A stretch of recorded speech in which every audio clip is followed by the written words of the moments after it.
అక్కినేని అభిమానుల యొక్క దాహం తీర్చడానికి మన అఖిలయ్య గారు అయితే వచ్చేసాడు.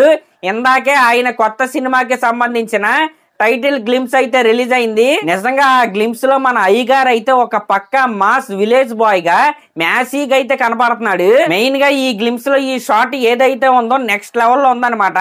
యాక్చువల్ గా ఇది ఒక ఇంటెన్సిటీగా ఉండే లవ్ స్టోరీ. దీనికి కొద్దిగా డివినిటీ టచ్ అయితే వీళ్ళైతే ఇవ్వబోతున్నారు.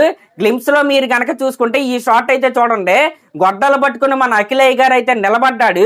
ఇది చూసిన తర్వాత నాకేమనిపించిందంటే ఆ విష్ణు భగవానుడి యొక్క అవతారాల్లో పరశురాముడి అవతారం అయితే నాకైతే గుర్తొచ్చింది.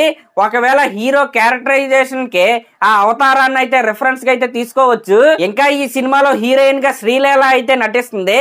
ఈ ఫ్రేమ్ గనక మీరు చూస్తే నాకేం గుర్తొచ్చిందంటే ఒక్కడు సినిమాలో మహేష్ బాబు గారు అలాగే భూమిక గారిది ఒక స్టిల్ అయితే ఉంటది కదా, ఒక ఐకానిక్ స్టిల్, అదైతే గుర్తొచ్చింది. ఇంకా బ్యాక్గ్రౌండ్ స్కోర్ కావచ్చు, సినిమాటోగ్రఫీ కావచ్చు, నిజంగా చాలా అంటే చాలా బాగున్నాయి. మీరు చూసుకుంటే ఈ సినిమాకి ప్రొడ్యూసర్లుగా మన నాగవంశీ గారు అలాగే నాగార్జున గారు అయితే ఉన్నారు. కాబట్టి ఒక మంచి క్వాలిటీ ప్రోడక్ట్ అయితే మనం అయితే చూడబోతున్నాం. ఇంకా ఈ గ్లిమ్స్ లో మా నాన్న ఒక మాట చెప్పినాడు అంటూ మన అఖిలయ్య గారు చెప్పే డైలాగ్ ఏదైతే ఉందో అది కూడా బాగా సెట్ అయినట్టు అయితే నాకైతే అనిపిస్తుంది. అంటే డైలాగ్ సెట్ అవుతుంది కాదు, ఆ యాస ఏదైతే ఉందో అది మన అఖిలయ్య గారు అయితే కొద్దిగా బాగా చెప్పాడని నాకైతే అనిపించింది. ఇంకా గ్లిమ్స్ మొత్తం అయిపోయిన తర్వాత లాస్ట్ లో ఒక కోట్ అయితే పెట్టారు, no war is more violent than love అని.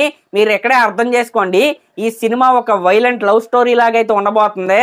ఇంకా ఈ గ్లిమ్స్ లో మన అఖిలయ్య గారు లుక్ కావచ్చు, కళ్ళల్లో ఆ ఇంటెన్సిటీ కావచ్చు, చాలా బాగుంది.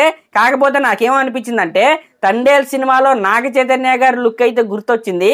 నిజంగా అన్నాతమ్ములు వరుస పెట్టి మంచి మాస్ మసాలా లుక్స్ తో అయితే వస్తున్నారు.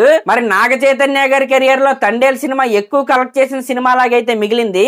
మరి ఇప్పుడు అఖిలయ్య గారి సినిమా కెరియర్ లో కూడా ఈ సినిమా అలాంటి పెద్ద హిట్టే అవ్వాలని నేనైతే కోరుకుంటున్నా. అలాగే ఈ సినిమా మన అఖిలయ్య గారికే కాదనమాట, శ్రీలీలకి కూడా చాలా ఇంపార్టెంట్ సినిమా అది.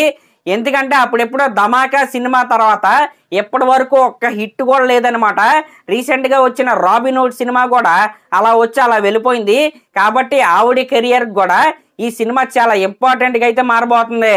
మరి ఈ గ్లిమ్స్ చూసిన తర్వాత మీకేమనిపించిందో కామెంట్ చేయండి. అలాగే ఇలాంటి లేటెస్ట్ సినిమా అప్డేట్స్ కోసం మన ఛానల్ అయితే సబ్స్క్రైబ్ చేసుకోండి. Thank you.